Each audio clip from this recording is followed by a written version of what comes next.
ฮัลโหลสบายดีพี่น้องมาไม่เฮ็ดผัดเผ็ดไก่ใส่หมูน้ำกันแซ่บๆมื้อนี้นะพี่น้องเนาะเอากับขั่วกระเทียมพี่น้องขั่วกระเทียมมันหอมๆแล้วก็เอาเรดชิลลี่เพสลงไปขั่วหอมๆกุ้มเฮือนเลยพี่น้องเดี๋ยวนี้หอมกุ้มเฮือนขนาดเลยหอมคักหอมแน่นะพี่น้องเนาะแล้วเรากับข้าวใส่ปองนึงบ่มักก็ใส่ครึ่งนึงเด้อพี่น้องเด้อนี่เราใส่ลงไปข้นไปได้แล้วเราก็เอา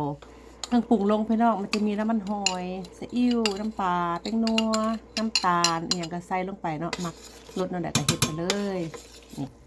ข้นไปนึงแล้วก็เอาอันนั้นใส่ผงกะหรี่ใส่พี่น้องเพื่อให้มันหอมตึงกระดิกและสีสัน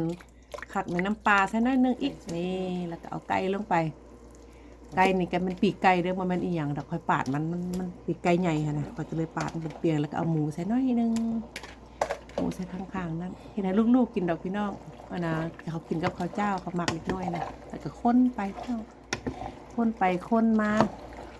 ให้มันสุกเนาะคนแล้วเขาก็เอาฝาหม้อมาอัดนี่เอาไข่เอามากกับสุกแล้วแบบนี้สุกแล้วเขาก็เอา